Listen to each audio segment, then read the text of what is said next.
In the quiet, climate-controlled halls of the British Museum in London, they stand in silent rows behind polished glass. They are magnificent plaques of brass and bronze, sculptures of breathtaking detail and artistry. They depict powerful kings, noble queen mothers, and scenes of courtly life. To the millions of tourists who walk past them every year, they are simply labeled the Benin Bronzes, beautiful, exotic artifacts from a distant African kingdom. But that label is a lie. It is a sanitized colonial lie that hides a story of immense violence, of theft on an imperial scale, and of a cultural soul that was ripped from its home. These are not just artifacts. They are history books cast in metal. They are a royal archive, they are sacred objects, and they are stolen property.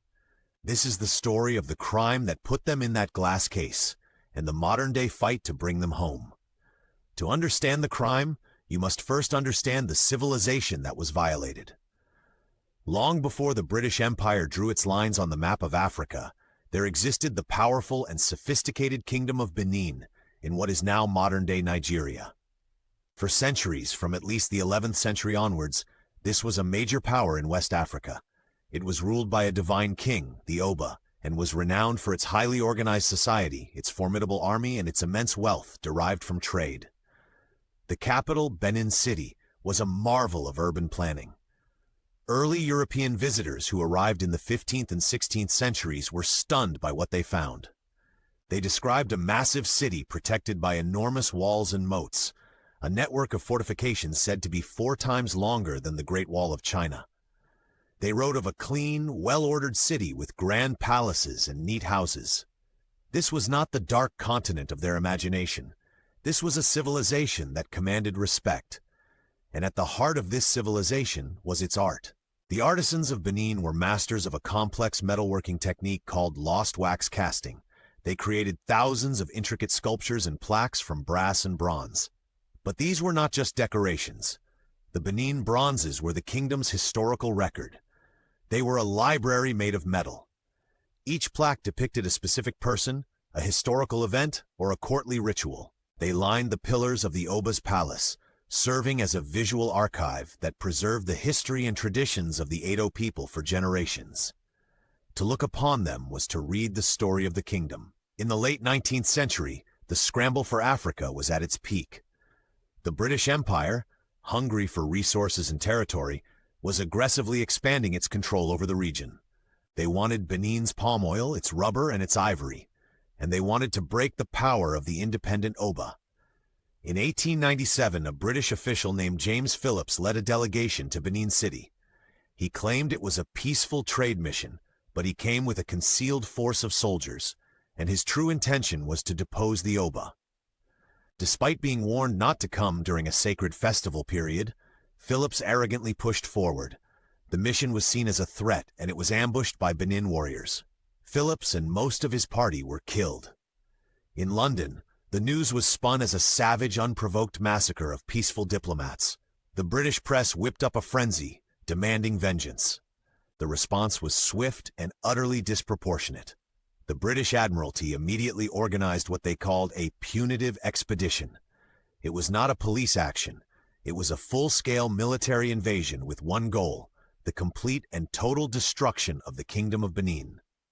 In February 1897, a force of 1,200 British soldiers, armed with modern rifles, machine guns, and cannons, descended upon Benin City. The Edo warriors, fighting with bravery but armed mostly with older weapons, were no match for the overwhelming firepower.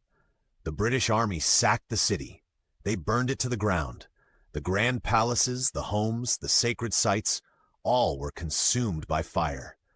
Eyewitness accounts from British soldiers describe a city shrouded in the smoke of its own destruction, the ground littered with the bodies of its defenders. And then the looting began. As they moved through the burning palace, the British soldiers found the kingdom's greatest treasure, the thousands of bronze and ivory sculptures. They did not see them as historical records or sacred objects. They saw them as spoils of war, as valuable loot. They systematically stripped the plaques from the pillars, pulled the sculptures from the altars, and collected every piece of art they could find. This was not random looting. It was an organized, official act of cultural theft. The artifacts were gathered, documented, and shipped back to London. And what happened next adds a layer of cynical insult to the brutal injury. The British government declared that the sale of these looted artifacts would be used to pay for the cost of the Punitive Expedition. The people of Benin were not only conquered and their city destroyed, they were forced to pay for the very invasion that had violated them, using the stolen soul of their own culture. The Benin Bronzes were sold at auction in London. Museums and wealthy private collectors from across the Western world, from Germany to the United States, scrambled to acquire these exotic masterpieces. And so the historical archives of an entire civilization were scattered across the globe, ending up in the climate-controlled basements and display cases of foreign institutions. For decades, the story was silenced. The museums that displayed the bronzes simply labeled them as artifacts from Benin, conveniently omitting the words looted, stolen, or sacked. The story of the violent 1897 expedition was a footnote, if it was mentioned at all. But the people of Nigeria never forgot.